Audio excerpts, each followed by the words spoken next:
s'il vous plaît.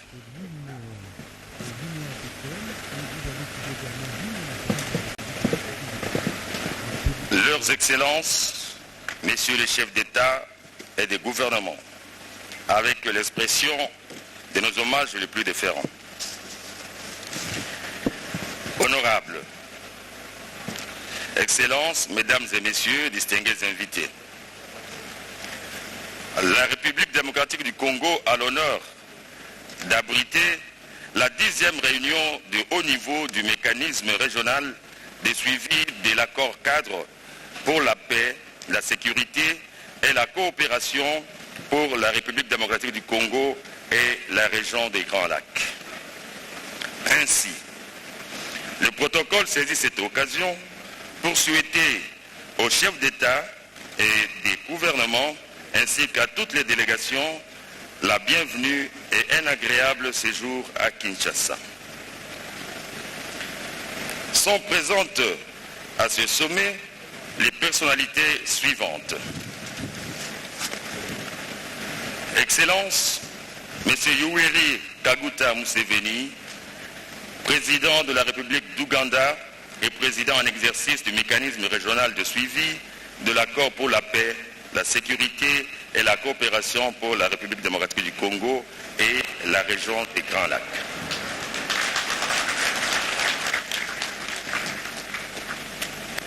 Excellence, M. Denis Sassou Nguesso, président de la République du Congo.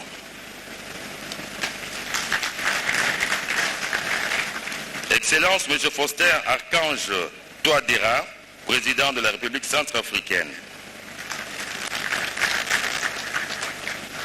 Excellence, M. João Marcel González Lorenzo, président de la République d'Angola. Excellence, M. Cyril Ramaphosa, président de la République d'Afrique du Sud. Excellence, M. Évariste Ndayishimiye, président de la République du Burundi. Excellence, M. Félix Antoine Tshisekedi Tshilombo, président de la République démocratique du Congo. M. Edouard Girente, Premier ministre de la République du Rwanda, représentant son Excellence M. Paul Kagame, président de la République du Rwanda. M. Kassim Majaliwa, Premier ministre de la République unie de Tanzanie, représentant son Excellence Madame Samia Suluhu Hassan, présidente de la République unie de Tanzanie. M. Malik Agar Eir, membre du Conseil souverain de transition de la République du Soudan, représentant son Excellence M. Abdel Fattah al-Burhan, président du Conseil de souveraineté de transition de la République du Soudan. M. Eugène Wamalwa, ministre de la Défense de la République du Kenya, représentant son Excellence M. Uhuru Kenyatta, président de la République du Kenya. M. Ambrose Lufuma, ministre de la Défense de la République de Zambie, représentant son Excellence M. Hakainde Hichilema, président de la République de Zambie. M. Jean-Pierre Lacroix, secrétaire général adjoint aux opérations de paix des Nations Unies, représentant son Excellence Antonio Guterres, secrétaire général des Nations Unies. Et M. Moussa Faki Mahamat, président de la Commission africaine. Leurs Excellences, Messieurs les chefs d'État et des gouvernements des pays signataires de l'accord d'Addis Abeba, le programme de la cérémonie d'ouverture se présente comme suit. 1. La lecture des déclarations de représentants des institutions garantes des accords cadres pour la paix, la sécurité et la coopération, des partenaires internationaux et de la société civile. 2. Le rapport du président sortant du mécanisme régional de suivi de l'accord cadre, Son Excellence M. Yoweri Kaguta Museveni, président de la République d'Ouganda. 3. Suivra ensuite la passation de la présidence du mécanisme régional de suivi de l'accord cadre entre le président sortant, Son Excellence M. Yoweri Kaguta Museveni, et le président entrant, Son Excellence M. Félix Antoine Tshisekedi Tshilombo. Puis 4. Enfin, viendra le discours du président entrant du mécanisme régional de suivi, Son Excellence M. Félix Antoine Tshilombo, président de la République démocratique du Congo.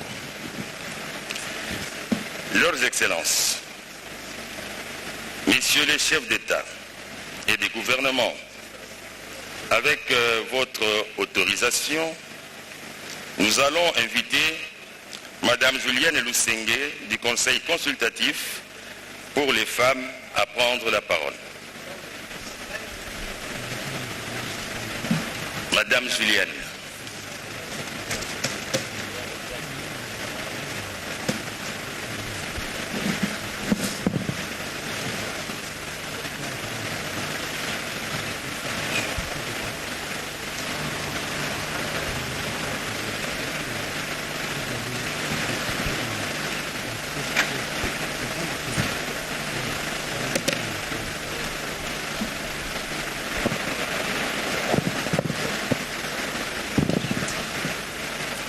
Excellences, Messieurs, Félix Antoine Tshisekedi Tshilombo, président de la République démocratique du Congo,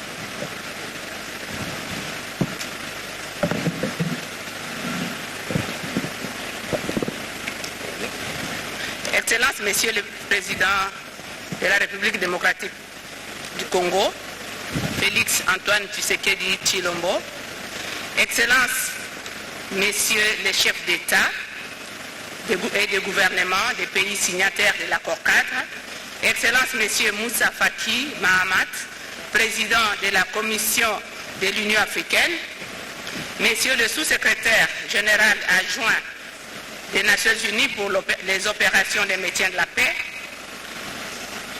Honorable Président du Sénat, Honorable Président de l'Assemblée nationale, Excellences Mesdames et Messieurs les ministres, membres du gouvernement de la RDC, distingués délégués et invités, à vos rangs et qualités respectifs. C'est un immense honneur pour ma modeste personne de porter la voix de toutes les femmes de la région des Grands Lacs devant cette auguste assemblée en ce jour où le sort de ces milliers de femmes et filles sera de nouveau au cœur des débats.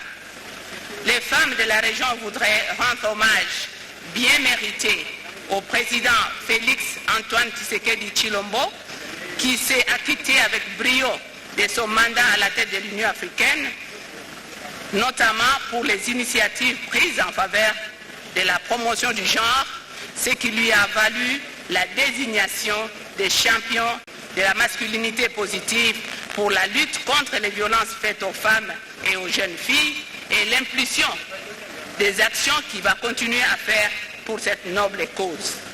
Je saisis également cette opportunité pour exprimer à leur nom toute notre gratitude pour son soutien et engagement pour la cause des femmes et des jeunes filles et d'avoir abrité cette rencontre de très haute portée et qui assurera la présidence du mécanisme régional de suivi de l'accord cadre.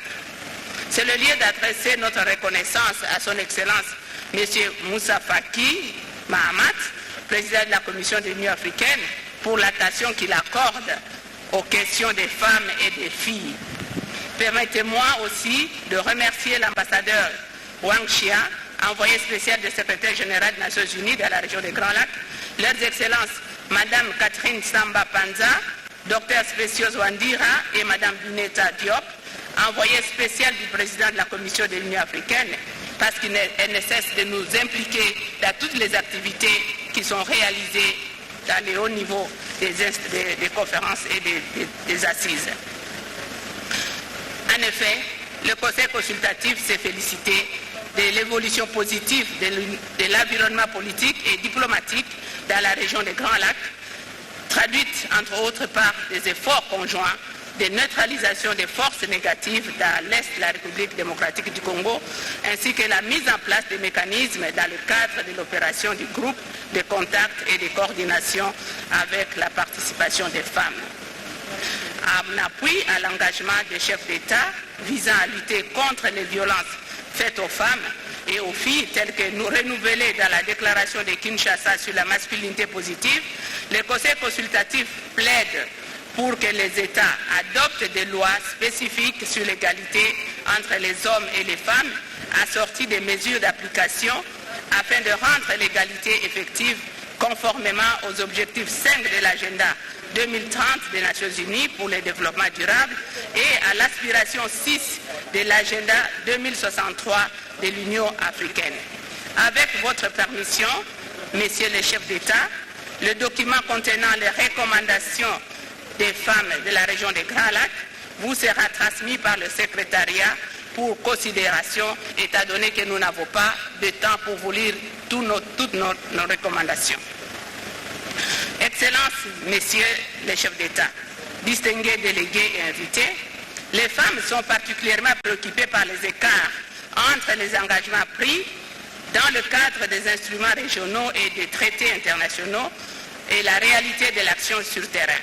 Ces écarts concernent notamment la violence fondée sur le genre et la transposition en droit interne des protocoles et instruments régionaux sur le sujet. C'est ici l'opportunité de se féliciter des conclusions de la conférence panafricaine de Kinshasa sur l'égalité des sexes en Afrique tenue le 10 juin 2021 et la première conférence des hommes sur la masculinité positive du 25 novembre.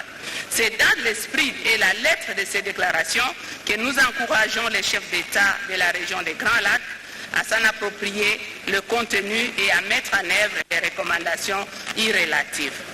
Rappelons ici qu'à travers la déclaration sur la masculinité positive, les chefs d'État présents à la conférence ont réitéré leur engagement à apporter les ressources nécessaires pour la lutte contre les violences faites aux femmes et aux filles et ont appelé le secteur privé à développer et mettre en œuvre des politiques et programmes de lutte contre les violences faites aux femmes, aux filles, ainsi que l'autonomisation et l'inclusion financière des femmes conformément aux objectifs de la nouvelle décennie des femmes africaines pour l'inclusion financière et l'économie des femmes africaines 2020-2030. Aussi, nous voudrions ici rappeler pour le programme de réparation pour les survivants et survivantes, tel qu'énoncé par les survivants elles-mêmes à la réunion du 23 au 24 novembre ici à Kinshasa, nous voudrions voir les programmes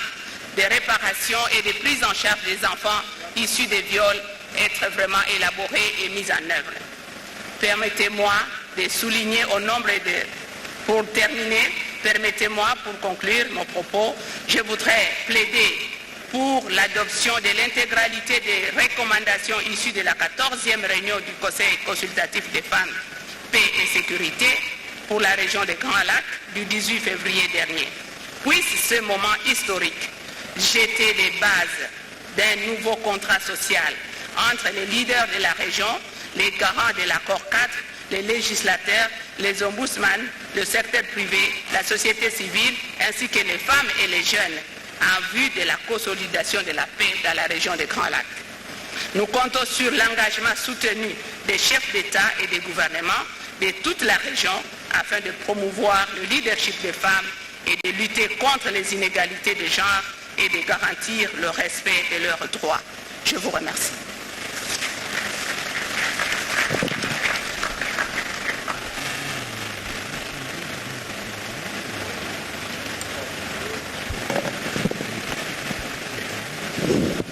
Le protocole invite son Excellence, Monsieur l'ambassadeur Bernard Quentin, envoyé spécial de l'Union européenne, de bien vouloir prendre la parole.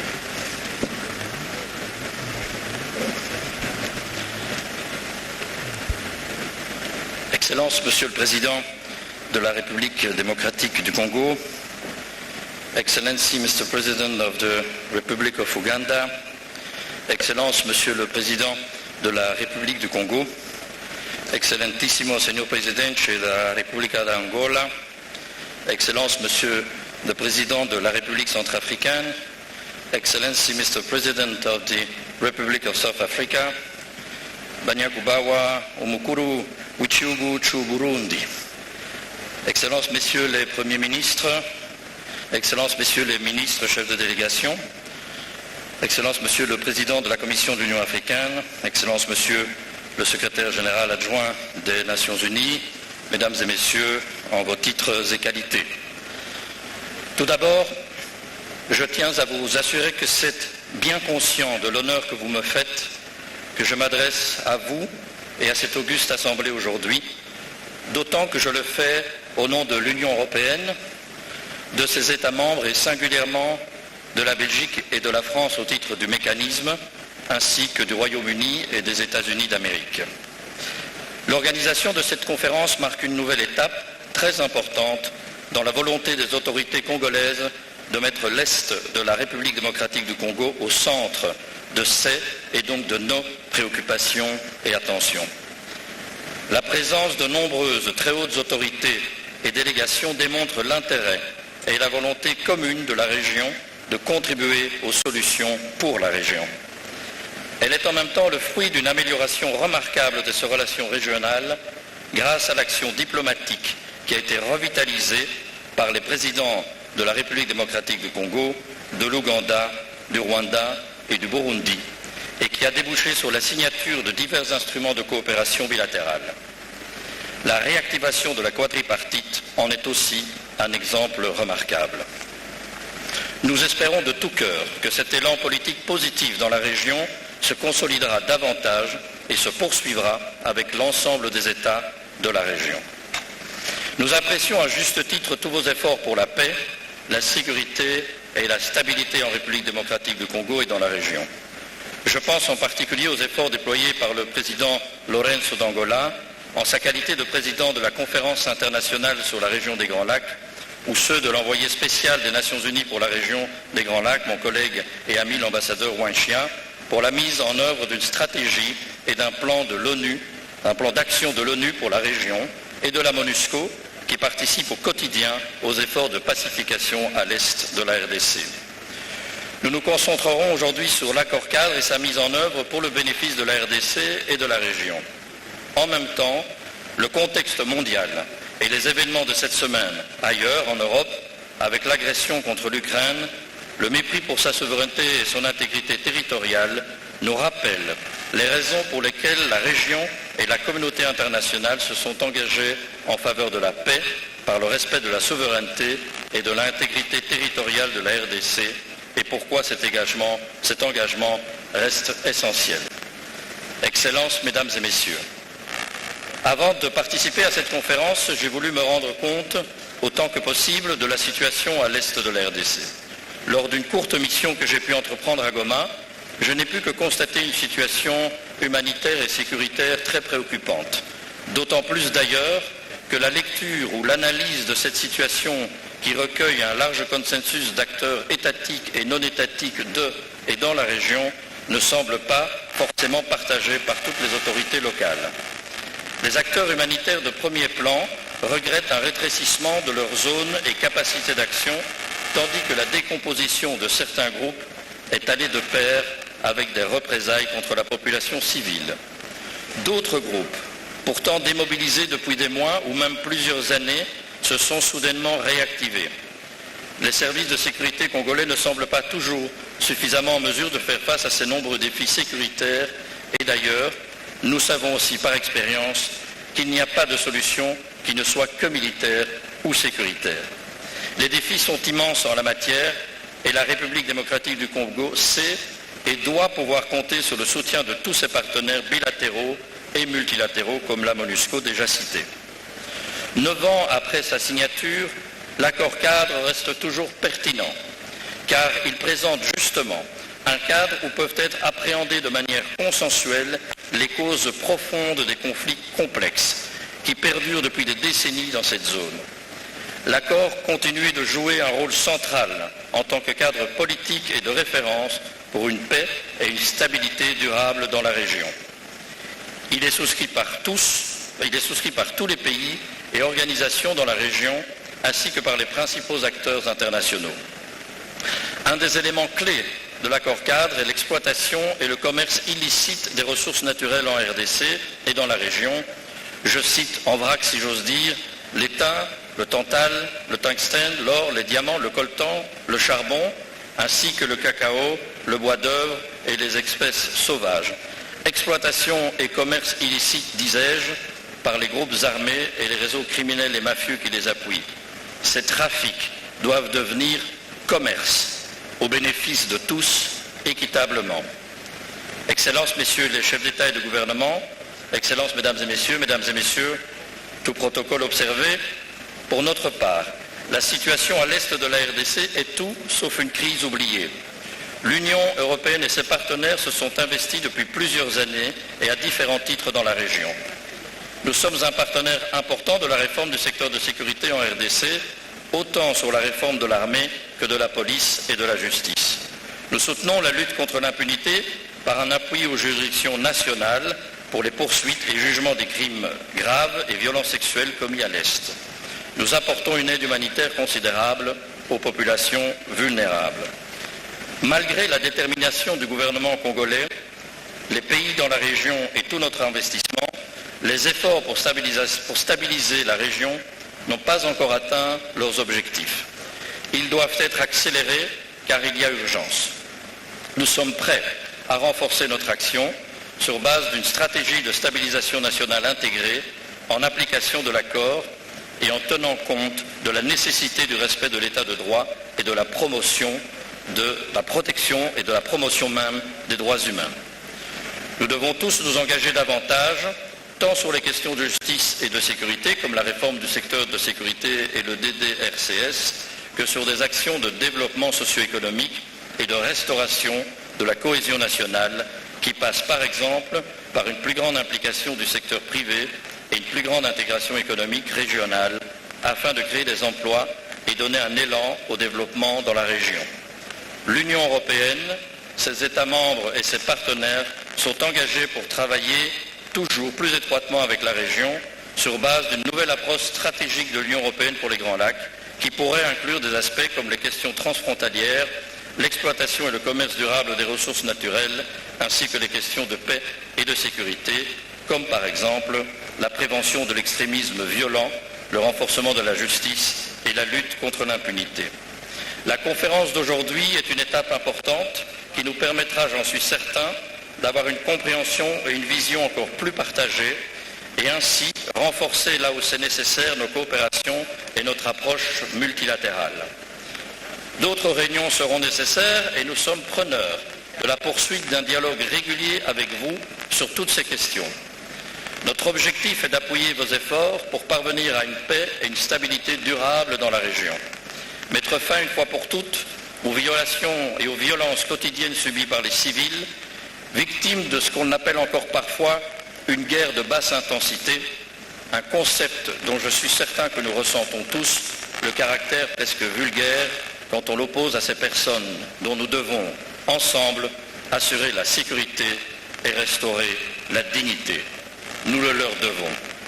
Et nous pourrons ainsi, aussi et toujours ensemble, faire de la région des Grands Lacs le moteur de développement pour tout le continent africain qu'elle mérite d'être. Je vous remercie.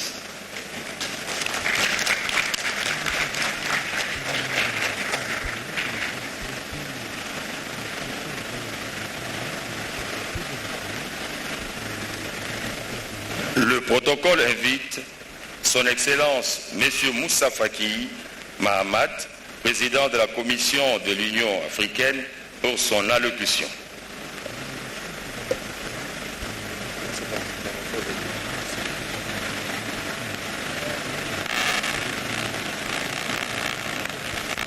La région des Grands Lacs.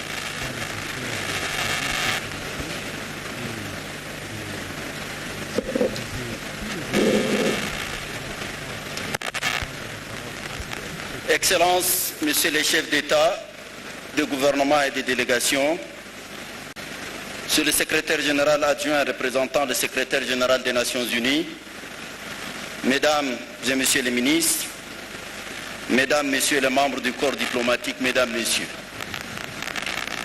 je voudrais avant tout propos adresser une chaleureuse félicitation au président de la République démocratique du Congo, son Excellence Félix Antoine Tshisekedi Tshilombo et son gouvernement pour la tenue de ce 10e sommet du mécanisme régional de suivi de l'accord cadre pour la paix, la sécurité et la stabilité en RDC et dans la région des Grands Lacs. Le poids multidimensionnel de la RDC le place incontestablement au cœur des problématiques de la paix, la sécurité, le développement et la démocratie, non seulement en Afrique centrale, mais également dans tout le continent. Excellences, Mesdames, Messieurs, le mal africain, tissé par le cycle infernal de violence, de guerres fratricides, de prolifération des forces négatives et d'armes de toutes sortes, de graves atteintes aux droits humains, d'exploitation illégale des ressources naturelles, de malgouvernance, de récurrentes pandémies. Ce mal est en partie né ici et a trouvé sa terre de prédilection ici. C'est aussi, je l'ai dit avec foi et conviction, ici que l'espérance de lui mettre fin viendrait de ce sous-continent au potentiel immense et promoteur qu'est la RDC. Ce 9e anniversaire de la signature de l'accord cadre est non seulement l'occasion d'évaluer le chemin parcouru, mais aussi d'apporter les correctifs indispensables pour le futur. Se pose ici, à nous tous, autorités congolaises, pays de la région, communauté internationale, l'inévitable question de nos responsabilités respectives. Avons-nous honoré nos engagements vis-à-vis de la République démocratique du Congo? Les élites de ces géants, longtemps en tourmente, ont-elles été en situation de donner le meilleur d'elles-mêmes à la patrie de Lumumba? Le bilan qu'il nous faut faire doit être un instant de vérité, prélude à la rédemption de ce grand pays et non celui de l'esquive des vraies interrogations. Je me réjouis ici du rôle stabilisateur joué par les Nations Unies en RDC, à travers la MINUSCO, à laquelle je voudrais rendre un franc et chaleureux hommage. Je salue aussi l'engagement personnel du secrétaire général Antonio Guterres. Excellences, Mesdames, Messieurs, il y a ces derniers temps un vent doux et vivifiant qui souffle désormais sur la région. Les réconciliations fraternelles, les ouvertures des frontières, les marques de solidarité, la prolifération des gestes de fraternisation, les mains tendues de chacun vers l'autre, tous les autres, constituent aux yeux de l'Afrique et du monde une si belle émulation dans la construction d'un destin apaisé, respectueux, digne et éminemment constructif. Je voudrais mentionner pour le salut la tenue d'élections démocratiques en RDC, au Burundi, en Tanzanie, en Ouganda et en RCA. Le dialogue politique en RCA, au Soudan du Sud et au Soudan, même si dans ces derniers pays, l'équilibre patiemment construit a été rompu. Je me félicite aussi de la résolution pacifique de la crise opposant l'Ouganda au Rwanda, la réouverture de leurs frontières à Gatouné, l'amélioration des relations entre la RDC et le Rwanda, et entre le Rwanda et le Burundi, et le rapprochement entre la RDC et la Zambie. Enfin, j'applaudis l'initiative prise par le président Yoweri Museveni et le président Félix Tshisekedi de faire mener par leurs forces de défense des opérations militaires conjointes contre le groupe rebelle des ADF. cette initiative, qui rejoint celle menée par le Rwanda et le Mozambique contre les groupes terroristes opérant dans la province de Cabo Delgado, ou encore par le Tchad et le Mali, le Tchad, le Cameroun, le Niger et le Nigeria, prouve que la solidarité militaire intra-africaine peut se substituer valablement aux interventions militaires étrangères sur le continent. Monsieur le chef d'État de la région, vous voudriez bien trouver ici l'expression enthousiasmée d'appréciation de vos multiples initiatives de détente, d'apaisement et de fraternisation. Bien sûr, différents groupes et forces négatives continuent ici ou là d'infester certaines régions et constituer des épines qu'il s'agit d'enlever de nos pieds pour rendre notre marche plus aisée, plus soutenable, mieux sécurisée. Des millions de civils, des femmes et d'enfants ne dorment pas encore dans la quiétude. Ils ne retrouveront cette quiétude et leur bonheur de vivre qu'une fois le désarmement total et définitif de tous les hors-la-loi répondant aux acronymes divers aura été complètement accompli. C'est le moment de rendre un hommage mérité à tous les hommes et femmes en uniforme qui ont donné leur vie pour la paix et la sécurité dans la région et saluer la mémoire de toutes les victimes innocentes de la barbarie des groupes armés au nord Kivu, au sud Kivu, dans la province orientale, au Katanga. Excellences, Mesdames et Messieurs, les Grands Lacs, le Sahel, la Corne de l'Afrique posent avec d'autres les défis les plus préoccupants aujourd'hui en Afrique, celui de la paix et de la sécurité. Nous avons accusé un vrai retard dans la prise de conscience active de ce mal. Nos partenaires n'ont pas eu une posture différente de la nôtre. J'en suis arrivé à la conviction qu'il nous faut ici un vrai sursaut. Le péril est en extension. Il jette ses tentacules dans presque toutes les directions du continent. Ce nouveau développement du phénomène de violence nous rappelle l'ardente obligation d'une action proprement collective, solidaire, cohérente et déterminée. Nous avons certes formulé dans les termes idoines notre projet phare de faire taire les armes. Nous en sommes pourtant, pour l'essentiel, restés à ce stade de formulation théorique. Je me demande si le moment n'est pas venu de prendre à bras le corps la question avec davantage de perspicacité décisionnelle. La célébration d'une presque décennie de l'accord cadre du 24 février 2013 serait une célébration au moins en partie manquée si elle n'insufle pas cette nouvelle volonté de s'attaquer autrement aux défis sécuritaires à l'échelle de la région et du continent.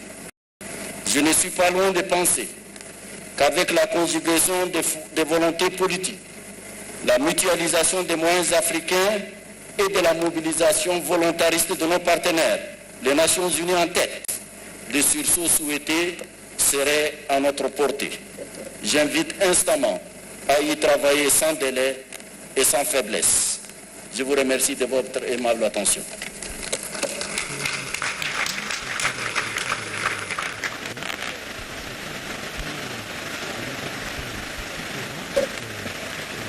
Le protocole invite M.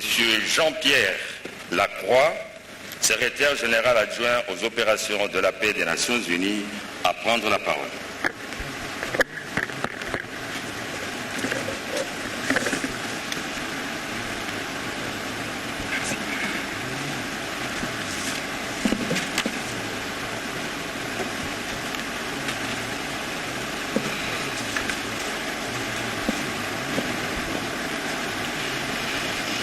Excellences, Monsieur le Président de la République démocratique du Congo, Excellences, Messieurs les chefs d'État, Monsieur le Premier ministre, Messieurs les ministres, Mesdames et Messieurs les représentants des organisations régionales et internationales, Mesdames et Messieurs, tout protocole observé. Comme vous le savez, le secrétaire général des Nations Unies a été dans l'obligation d'annuler sa venue ici, en République démocratique du Congo, pour des raisons impérieuses qui nécessitent sa présence au siège des Nations Unies à New York. Et je vais donc partager avec vous les quelques commentaires et messages qu'il avait préparés à votre égard.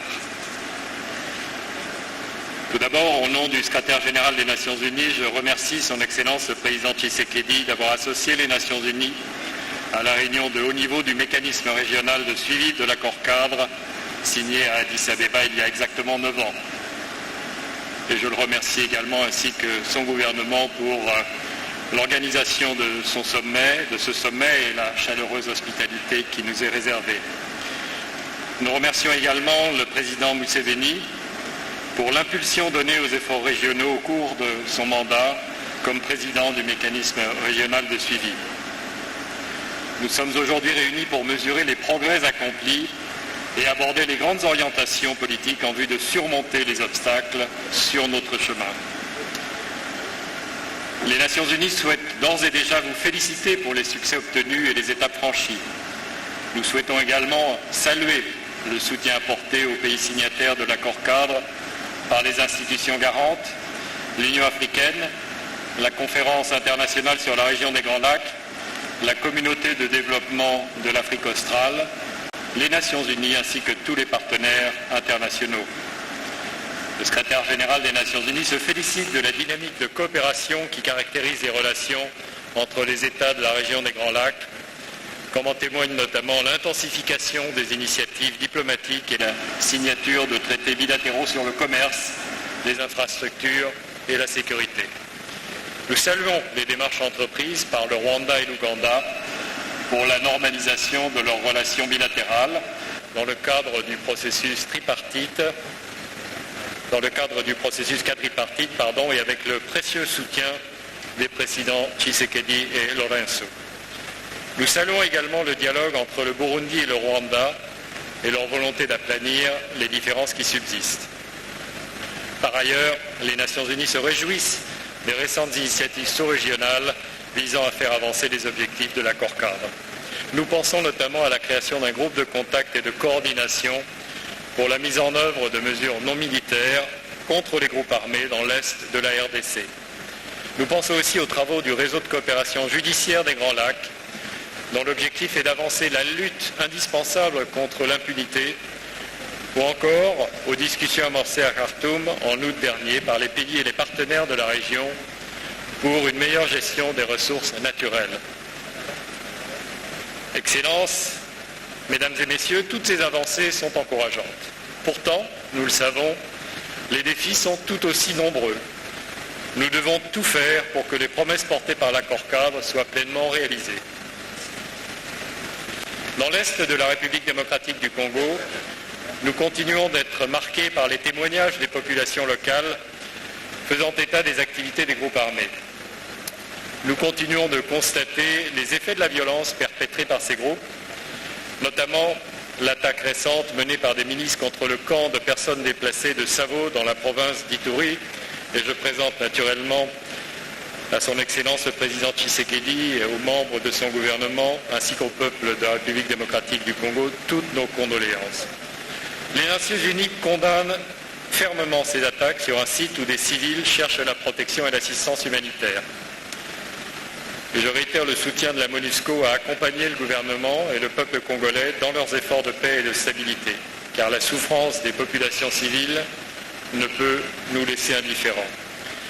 L'existence d'un grand nombre de personnes déplacées, l'exploitation illicite et le trafic des ressources naturelles, les difficultés inhérentes à la mise en place des programmes de désarmement, démobilisation et réintégration. Devant tant de défis et d'épreuves, nous devons collectivement redoubler d'efforts pour parvenir à une région pacifiée et tournée vers le développement durable. Cela passe par des sociétés plus égalitaires et plus inclusives. Cela nécessite aussi de ne ménager aucun effort dans la lutte contre l'impunité et aussi de tenir un discours de vérité et de réconciliation.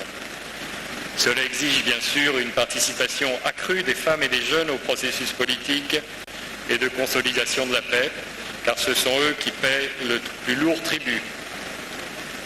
Et nous connaissons bien, Excellence, Monsieur le Président Tshisekedi, votre engagement fort à cet égard. Cela implique enfin une coopération régionale accrue et sans cesse renouvelée. Pour faire face à ces défis, les pays de la région ne manquent ni d'outils ni de cadre d'action. Et nous devons collectivement faire vivre ces instruments, les doter des ressources indispensables et leur insuffler l'énergie politique nécessaire. Les Nations Unies, à travers notamment le bureau de l'envoyé spécial pour la région des Grands Lacs, l'ambassadeur Rancha, que je salue, et aussi la MONUSCO, salue la représentante spéciale du secrétaire général, Mme Bintou Keïta. Les Nations Unies donc poursuivront sans relâche leur coopération avec les pays signataires, les institutions de la région et la communauté internationale dans son ensemble, afin d'obtenir des avancées concrètes dans les objectifs de l'accord cadre. C'est aussi l'objectif de la stratégie régionale pour la consolidation de la paix, la prévention et le règlement des conflits dans la région des Grands Lacs et de son plan d'action, élaboré avec votre précieux concours et aussi celui d'autres partenaires de la région. Cette stratégie est l'expression de l'engagement des Nations Unies à œuvrer main dans la main avec vous et avec les peuples de la région afin de promouvoir la paix, la sécurité, l'intégration économique régionale, autant de conditions indispensables à la stabilité et au développement durable de la région. Excellences, Messieurs les chefs d'État, Excellences, Mesdames et Messieurs, je ne saurais terminer cette intervention sans dire un mot de la détermination du secrétaire général des Nations Unies et de toute l'organisation à continuer de plaider pour une plus grande solidarité de la communauté internationale envers les pays de la région et du continent. Les Nations Unies, le secrétaire général, nous tous, nous tenons à saluer la résilience des populations de la région qui, chaque jour, continuent de faire face à la pandémie du Covid-19 dans les circonstances que nous connaissons. Et nous félicitons aussi les dirigeants de la région pour les mesures prises afin d'améliorer les infrastructures sanitaires, y compris la production de vaccins. Mais il faut que tous les pays et tous les fabricants fournissent en priorité des vaccins au mécanisme COVAX et instaurent les conditions nécessaires à la production locale de tests de dépistage, de vaccins et de traitements dans le monde entier. Cette solidarité internationale est tout aussi essentielle dans l'aide au développement durable. Aujourd'hui, nous avons un système financier mondial en faillite morale qui a abandonné les pays du Sud, les privant des investissements nécessaires, limitant les perspectives de croissance et enfermant des pays dans une spirale de dette et de taux d'intérêt exorbitants. Une réforme en profondeur de ce système est indispensable afin de permettre un allègement de la dette, un accès plus large au financement concessionnel et des investissements massifs dans l'éducation, la santé, la création d'emplois et la protection sociale. Enfin, la communauté internationale doit faire preuve d'une plus grande solidarité dans la lutte contre le dérèglement climatique qui touche durement la région, alors que nous savons que cette région et l'Afrique ont la plus faible responsabilité dans les émissions à gaz à effet de serre. Les pays riches doivent honorer dès cette année l'engagement pris envers les pays en développement de financer l'action climatique à hauteur de 100 milliards de dollars par an. Excellence, c'est une évidence. Ce n'est en étant solidaires et en travaillant ensemble que nous pourrons surmonter tous les défis, anciens comme nouveaux, émergents, et garantir aux populations de la région un avenir stable et prospère. Vous pouvez compter sur l'appui sans faille du secrétaire général des Nations Unies et de nous tous qui servons les Nations Unies. Le secrétaire général présentant une fois de plus son excuse pour son absence et bien sûr, je vous souhaite personnellement un plein succès à vos travaux et je vous remercie de votre attention. Merci.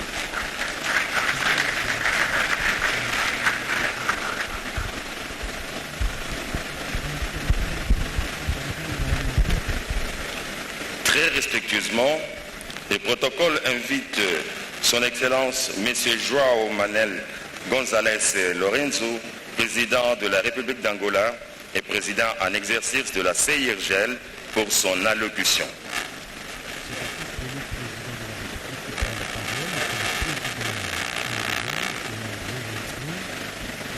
La parole à l'occasion de ce 10e sommet de l'accord cadre de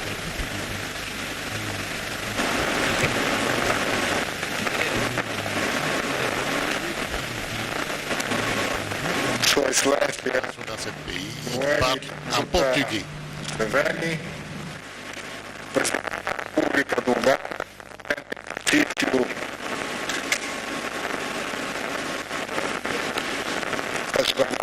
Sua Excelência Yoweri Kaguta Museveni, Presidente da República do Uganda, Presidente em exercício do mecanismo de supervisão regional do Acordo Quadro, Sua Excelência Félix Antoine Tshisekedi Tshilombo, Presidente da República Democrática do Congo, Sua Excelência Chefes de Estado e do Governo, Sua Excelência Jean-Pierre Lacroix, Secretário-Geral Adjunto das Nações Unidas, Sua Excelência Moussa Faki Mahamat, Presidente da Comissão da União Africana,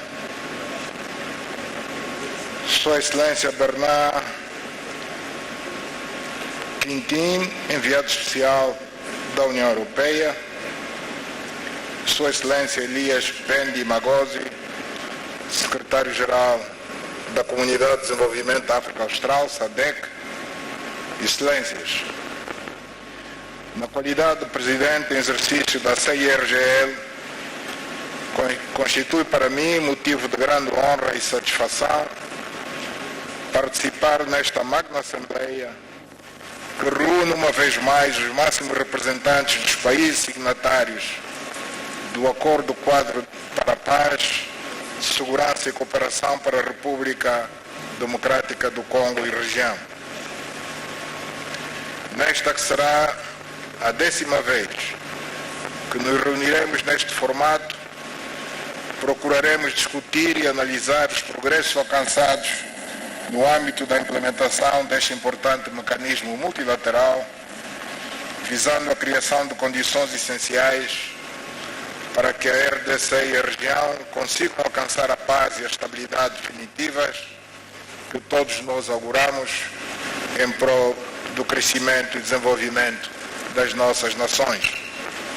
Excelências, na nossa qualidade de chefes de Estado da sub-região dos Grandes Lagos e responsáveis de mecanismos e organizações signatárias do Acordo Quadro, temos a responsabilidade de trabalhar conjuntamente para defender a paz, a segurança e a estabilidade política e social dos países que a integram, devendo-nos assumir como os principais atores na busca de soluções construtivas para a resolução dos conflitos existentes, através da implementação efetiva dos compromissos nacionais e regionais assumidos no âmbito do Acordo Quadro.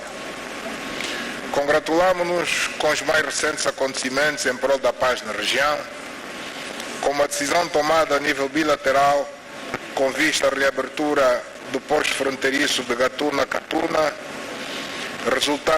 resultante das recomendações saídas da 4ª Cimeira Quadripartida de Ruanda para a normalização das relações entre o Uganda e o Ruanda.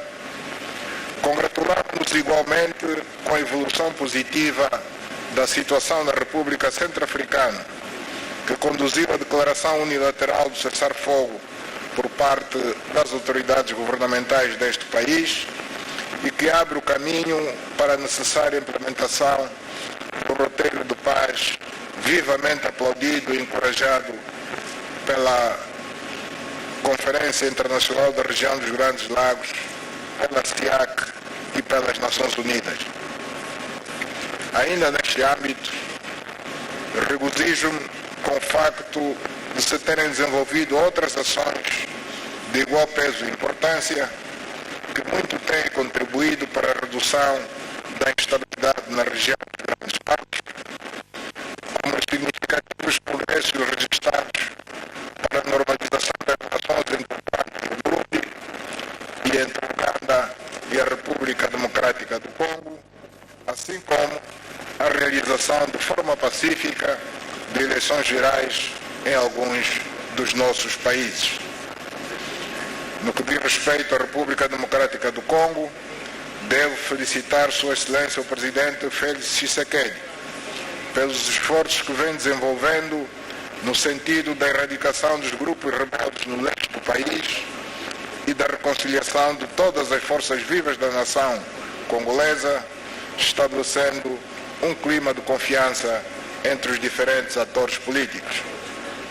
Estas ações reforçam a ideia e a esperança de que a nossa sub-região está a despertar para a necessidade da construção da estabilidade e da segurança como fatores incontornáveis para assegurar a concretização dos nossos grandes objetivos de redução da pobreza e de construção do bem-estar e prosperidade dos nossos povos. Gostaria de destacar o relevante contributo dado pelas comunidades econômicas regionais, pela União Africana, pelas Nações Unidas e outros parceiros e mecanismos de cooperação internacionais para a estabilização total da nossa zona. Apesar disso, devo reconhecer com preocupação as dificuldades que ainda persistem na realização de ações de desarmamento, desmobilização, reintegração e reassentamento, DDR, de rebeldes da região, devido às vezes à ausência de processos de inclusão política e de reintegração na vida social. A acentuada porosidade das fronteiras dos países que integram a região dos Grandes Lagos e o lento progresso na demarcação das fronteiras internacionais entre os países da região, que se deve em parte à falta de recursos disponíveis para o efeito, dificulta os esforços para mitigar esta situação.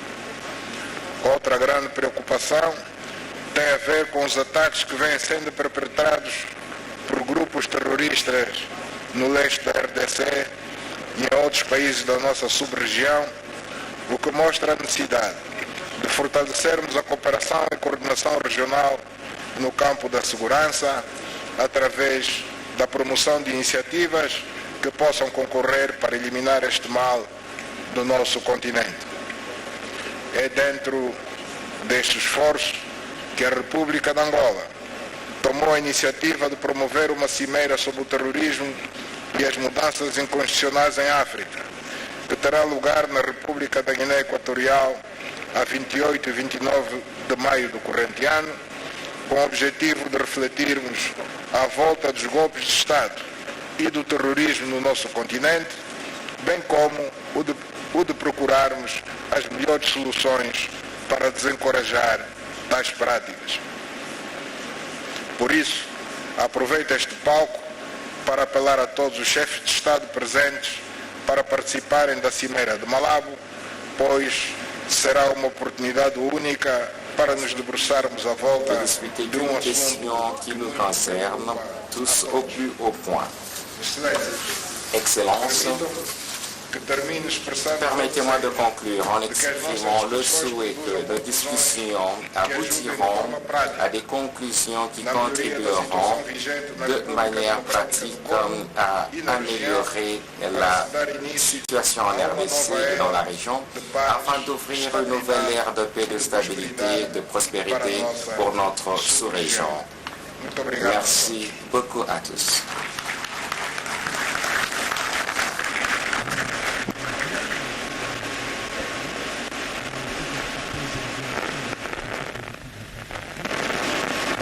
Très respectueusement, les protocoles invitent le président sortant du mécanisme régional de suivi de l'accord cadre, son Excellence M.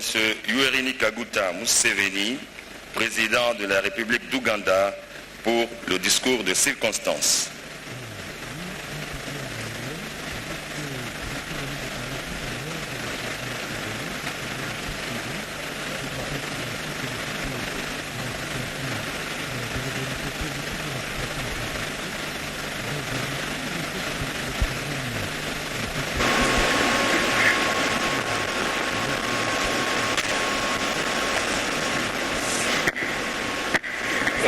His Excellency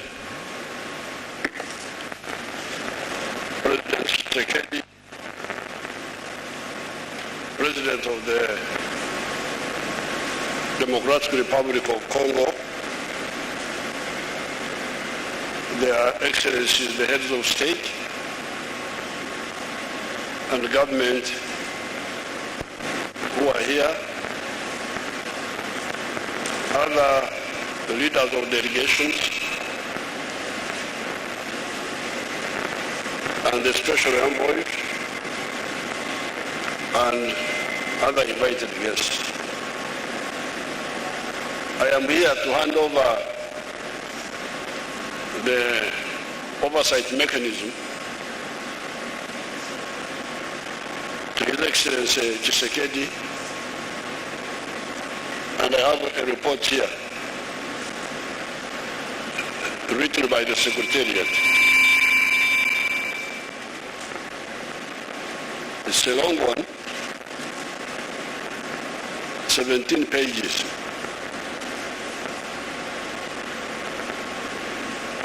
But I want to inform you that the mechanism has not worked well.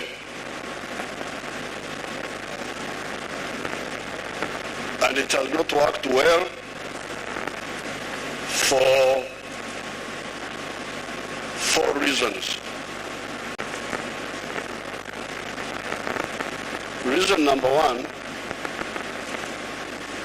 is the pseudo ideology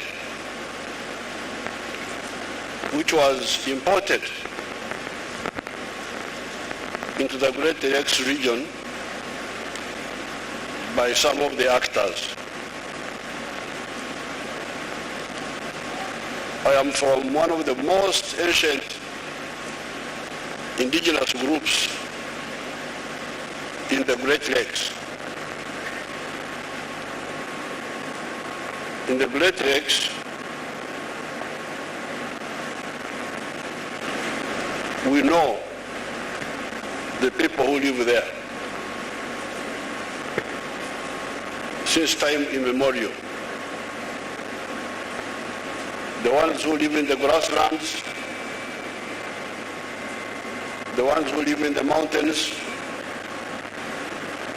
and the ones who live in the forest regions. We know them. But some reactionaries, I think in French you say reactionnaire,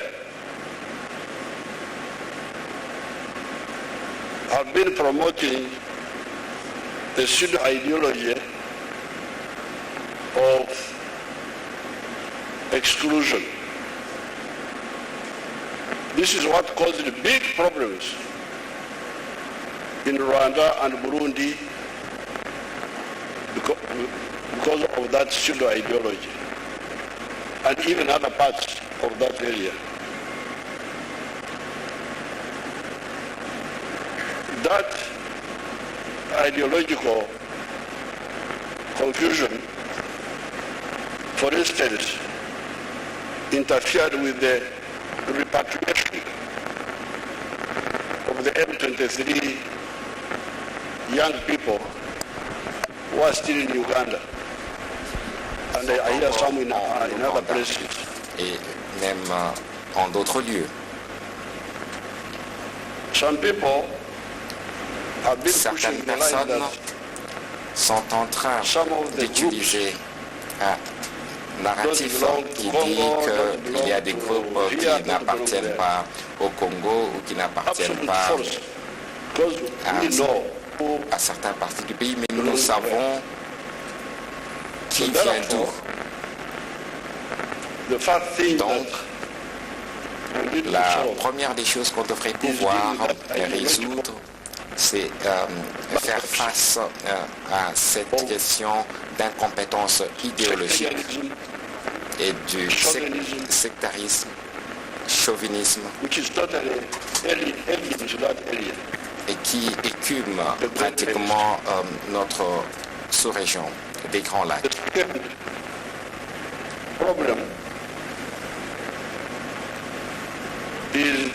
Et le deuxième problème, c'est la gestion de la sécurité. Il y a beaucoup d'insécurité et on va justement parler ici. Et la preuve de l'insécurité est que l'Ouganda aujourd'hui, je crois que c'est le deuxième ou troisième pays dans le monde qui abrite un grand nombre de réfugiés. Nous sommes riches. have en got termes de réfugiés. 1.7 million Nous refugees. avons 1,7 million I de think we are réfugiés. the biggest. Nous maybe pensons second biggest que after nous Turkey. sommes pratiquement le the deuxième option pays of après la refugees. Turquie, avec These 1 million refugees 700 000.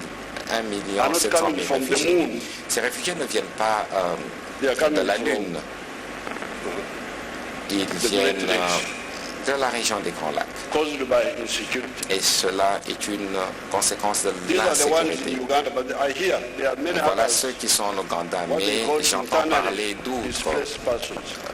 d'autres personnes déplacées by internes. Attacks Et cela est causé par by these des attaques criminal groups. perpétrées par des groupes criminels. However, I Cependant, want to tell you that from my long je experience, voudrais vous dire ici de ma over the longue last 60 years, expérience I've been here watching. au cours de plus de 60 years, I've been ans, watching. 60 ans, j'observais. 60 When ans que Lumumba was j'observe. killed here, Quand Lumumba a été I was assassiné ici, 18 years old, j'avais 18 ans. and I know everything that has been happening Et here. je sais tout ce qui s'est passé après.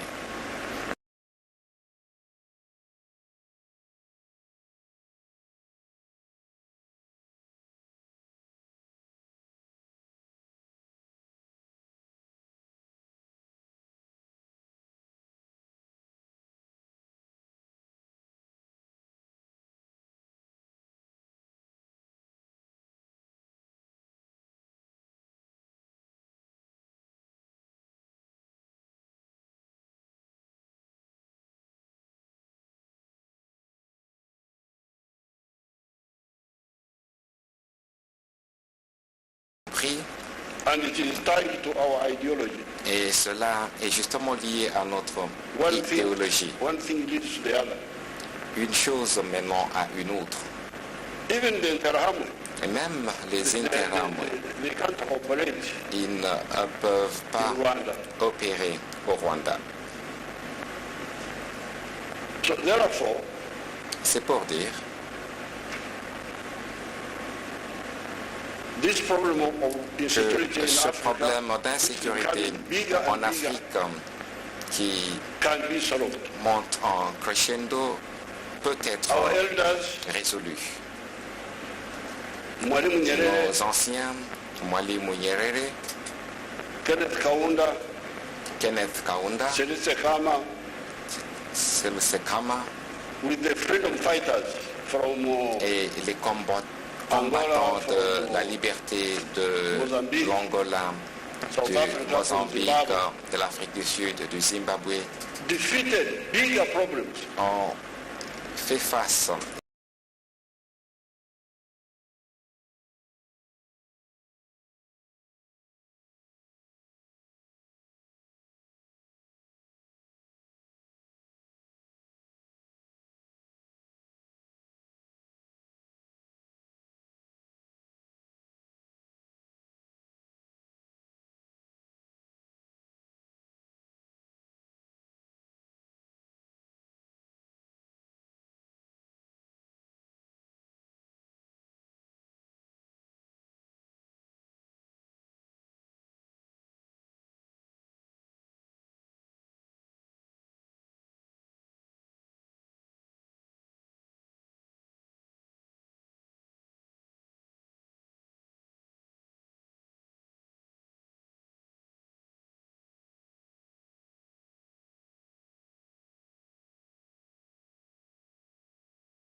Sur ce, je vous remercie et Son Excellence le président Tshisekedi de nous avoir invités ici. Je n'ai pas été à Kinshasa depuis bien longtemps. Je suis content d'être là.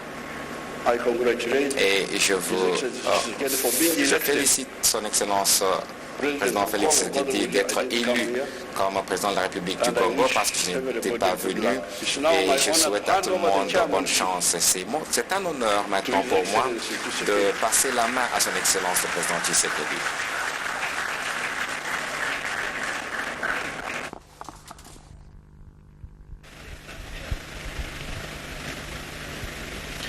Leurs Excellences, Messieurs les chefs d'État et de gouvernement des pays signataires de l'accord cadre d'Addis Abeba, avec l'expression de nos hommages renouvelés. Honorables Excellences, Mesdames et Messieurs, distingués invités, nous allons passer maintenant à assister à la passation de la présidence du mécanisme régional de suivi. À cet effet, le protocole invite très respectueusement Son Excellence M.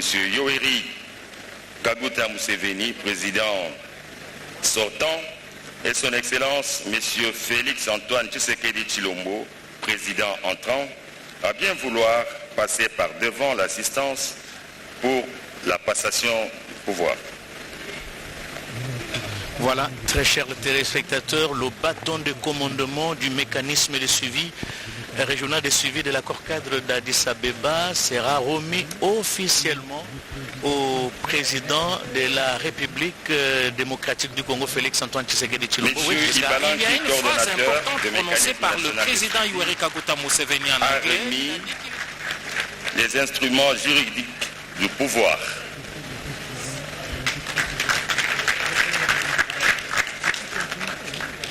Particulièrement heureux.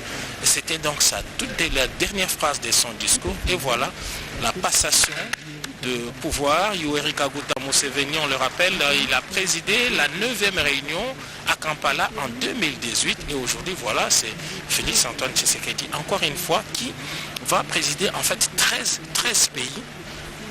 pays au-delà de la CEAC, qu'il préside au-delà de la SADC, dont il est vice-président. Voilà. Et il va occuper officiellement les fauteuils du président du mécanisme régional de suivi de l'accord cadre d'Addis Abeba. En cette qualité, le protocole invite Son Excellence M. Félix Antoine Tshisekedi Tshilombo, président de la République démocratique du Congo et président en exercice du mécanisme régional de suivi de l'accord de la paix, la sécurité et la coopération pour la République démocratique du Congo et la région des Grands Lacs pour son discours.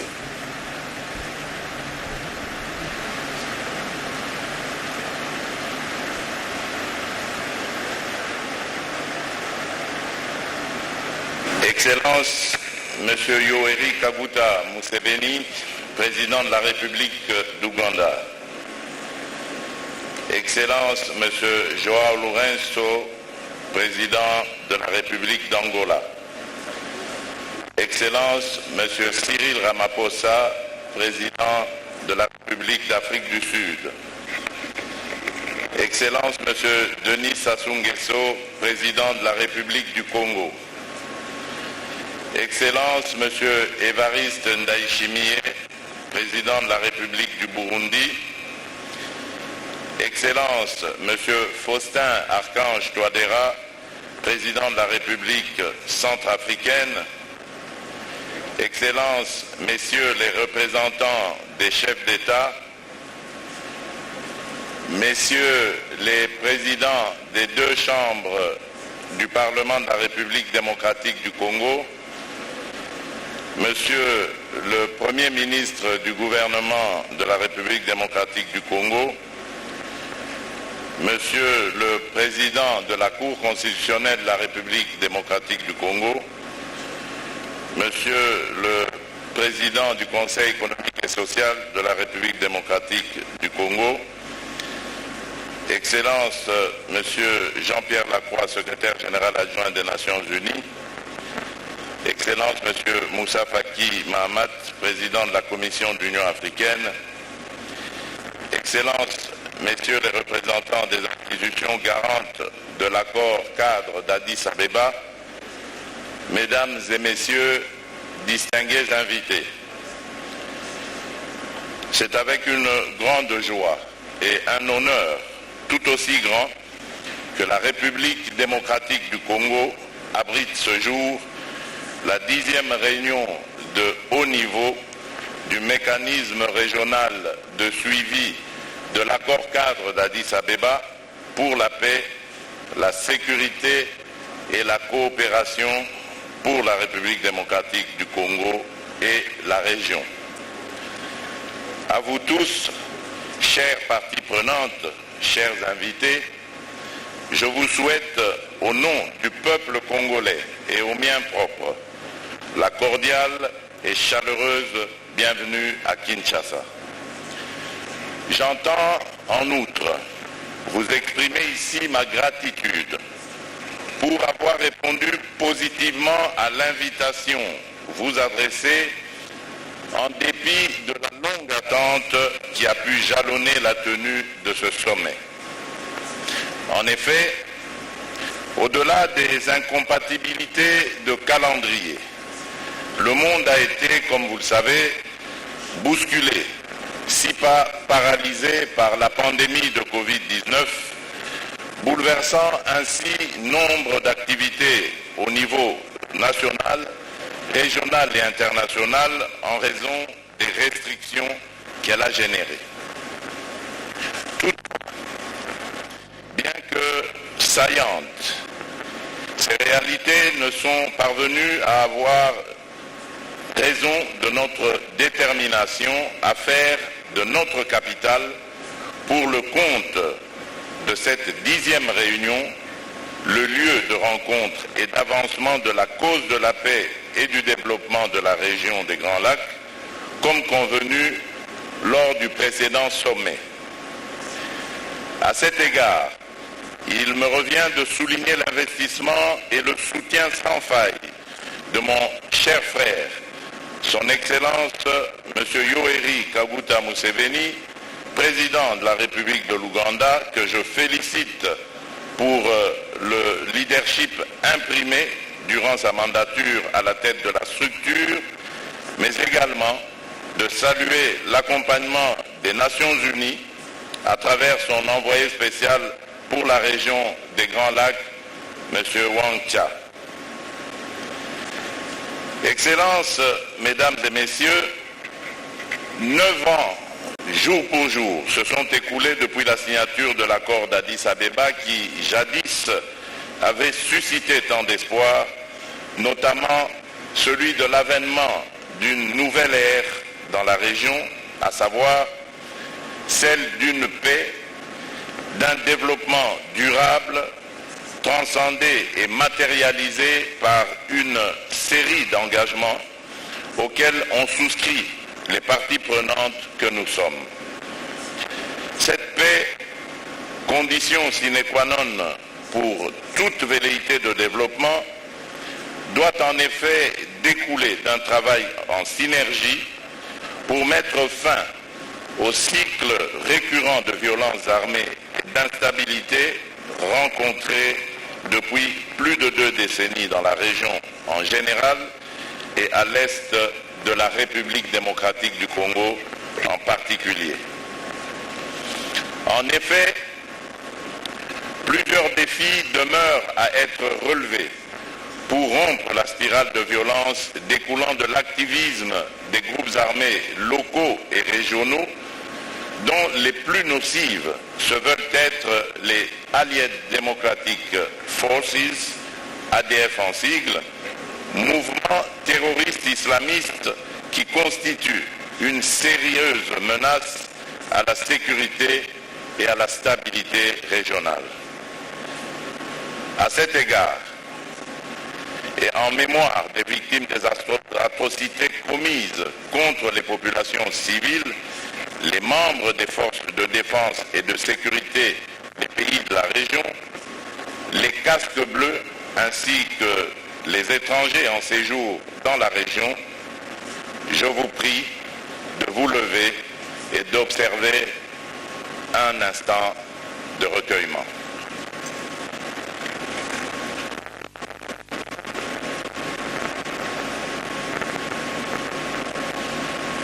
Je vous remercie.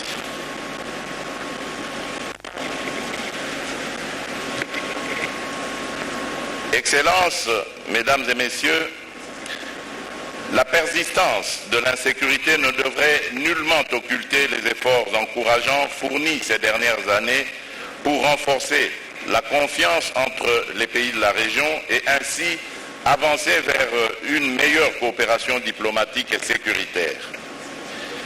Dans la droite ligne de la décision du 9e sommet consistant en l'élaboration d'une nouvelle approche pour neutraliser les forces négatives, la République démocratique du Congo a abrité en juin 2019 la première réunion des chefs de services de renseignement et de sécurité de 5 pays signataires. Cette réunion s'est suivie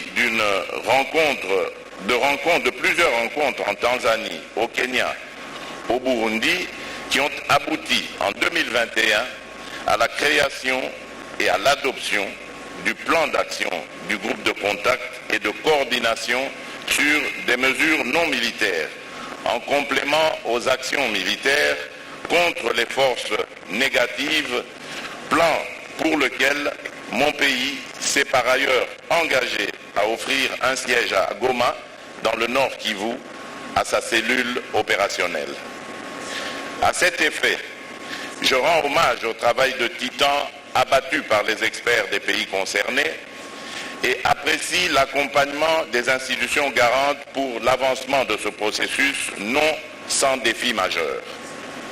Excellences, Mesdames et Messieurs, ma volonté de voir éclore un environnement de paix et de stabilité à l'est de mon pays m'a mené, dès ma prise de fonction, à entamer une diplomatie de la main tendue et du dialogue vis-à-vis des pays de la région avec lesquels nous partageons des frontières communes.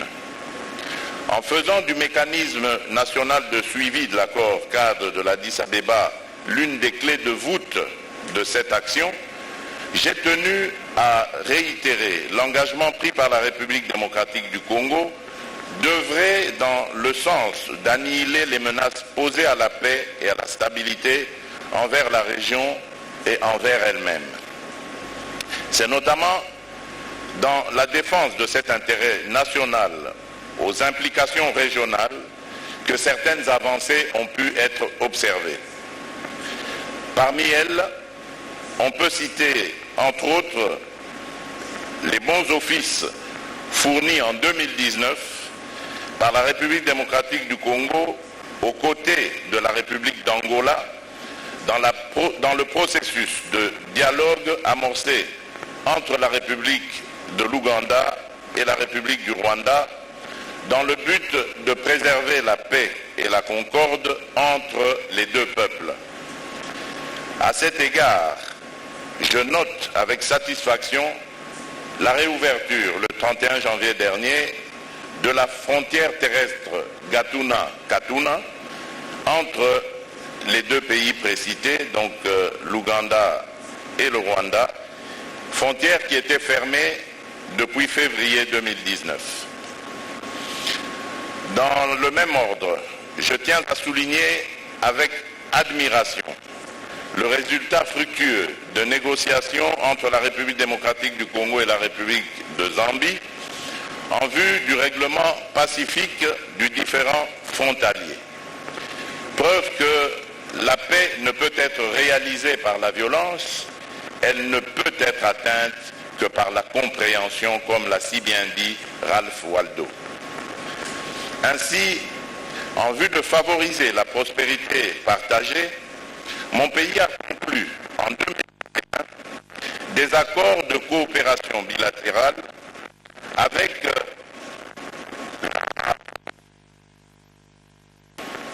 projet de construction des routes. Là, nous avons la route qui part de la frontière avec l'Ouganda, de Kasindi, qui passera par Beni, Butembo et jusque Goma, si tout va bien. Avec la République du Rwanda, nous avons une joint venture dans l'industrie de l'or entre une entreprise nationale congolaise et une entreprise privée rwandaise. Un mémorandum d'entente avec la République de Burundi pour développer certains projets, le plus important étant le chemin de fer qui viendrait de Dar es Salaam jusqu'à Uvira, en passant évidemment par le Burundi. Avec la République du Congo, le projet de construction du pont route-rail sur le fleuve du même nom qui sépare les deux pays, les deux capitales les plus rapprochées du monde. Avec la République de Zambie, le projet de construction d'une chaîne de valeur de fabrication, d'une chaîne de fabrication de batteries électriques. Avec la République d'Angola, la construction du chemin de fer Kolwezi-Dilolo qui irait rejoindre celui de Benguela pour aller vers le port de Lobito. Avec la République centrafricaine, un projet de mise sur pied d'un bac qui va faciliter la traversée de la rivière la rivière entre Bangui et la ville de Zongo. Tout cela, c'est comme pour paraphraser Kofi Annan, le prix Nobel de la paix en 2001 et ancien secrétaire général des Nations Unies, qui disait « Sans progrès, il n'y a pas de paix possible. Sans paix, il n'y a pas de progrès possible. » En outre, comme vous le savez, les forces armées de la République démocratique du Congo et les forces de défense du peuple ougandais, UPDF, sont sans désemparer depuis le 29 novembre 2021 dans une mutualisation des forces contre les ADF-MTM qui opèrent dans le nord-est congolais à la frontière avec l'Ouganda. Excellences, messieurs les chefs d'État et de gouvernement, Excellences, Monsieur le Président de la Commission de l'Union africaine, Excellences, Monsieur le Secrétaire général adjoint des Nations Unies, Excellences, Mesdames et Messieurs les chefs de délégation, Excellences, Messieurs les représentants des institutions garantes de l'accord cadre d'Addis Abeba, distingués invités, Mesdames et Messieurs, la République démocratique du Congo poursuit une logique de coopération avec tous les pays voisins en vue de résolution efficace des problèmes le long des frontières communes. À ce titre, plusieurs centaines de combattants des groupes armés étrangers ont été capturés et rapatriés dans leur pays d'origine. Ce travail se poursuivra jusqu'à la pacification et à la stabilisation totale de la partie orientale de mon pays, notre ultime but. Nous avons intérêt à conjuguer nos efforts pour bâtir une paix collective sous peine d'annihiler les efforts de redressement de nos États respectifs. À ce titre, je vous remercie pour la responsabilité que vous avez résolu de confier au travers de ma personne à la République démocratique du Congo de présider à la destinée du mécanisme régional de suivi au cours des 12 prochains mois. Au nom des Congolaises et des Congolais, j'accepte volontiers votre décision collective.